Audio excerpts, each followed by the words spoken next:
Madame, Monsieur, merci de faire confiance aux éditions d'actualité sur la chaîne panafricaine. Bienvenue dans la grande édition du journal sur Business 24 Africa, une édition dominée par l'économie. Bienvenue à tous. 71 formateurs et encadreurs du ministère de l'enseignement technique reçoivent leur certificat. Depuis 2023, dans le cadre de la coopération Côte d'Ivoire-Chine, une formation spécialisée a été offerte aux formateurs et encadreurs du ministère de l'enseignement technique et de la formation professionnelle. 2 modules ont été choisis dans le cadre de cette formation: Internet des mots et transformation des produits laitiers. Formation couronnée par la remise d'attestations aux bénéficiaires lors d'une cérémonie en présence de Moustapha Sangaré, directeur de cabinet du ministre de l'enseignement technique, en présence de Zénab Dosso et Marius Seri. Bien qu'ils soient eux-mêmes formateurs et encadreurs, ils ont besoin de perfectionner leurs compétences. Ces 71 acteurs issus de 4 établissements d'enseignement technique de Côte d'Ivoire, le lycée technique professionnel et lycée professionnel sectoriel de Yopougon, le lycée professionnel d'électronique et d'informatique appliquée et le lycée technique professionnel d'Odiéné. Ils ont exploré des modules en ligne tels que l'Internet des objets et la transformation intelligente des produits laitiers.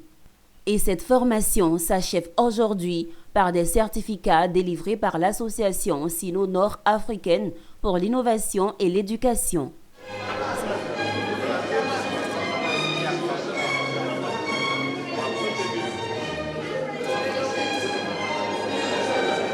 Bon, nous sommes satisfaits, disons-le ouvertement.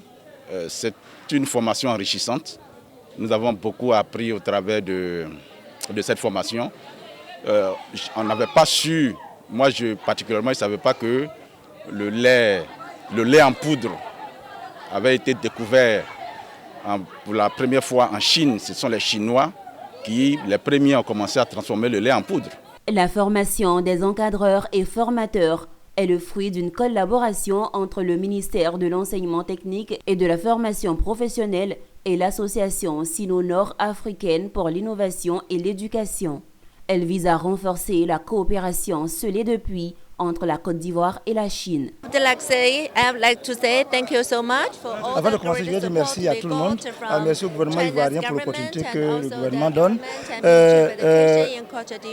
Nous pensons que nous contribuons au développement de l'enseignement technique et professionnel et on espère qu'après ce programme, il va en avoir davantage. C'est vraiment de pouvoir établir justement une collaboration, un partenariat avec SNAIA, et de faire en sorte que tout le dispositif du ministère de l'enseignement technique, de la formation professionnelle et de l'apprentissage en profite en termes de renforcement des capacités des enseignants. En formant ces acteurs, ils deviennent des piliers d'un enseignement technique de qualité, prêt à relever les défis du futur.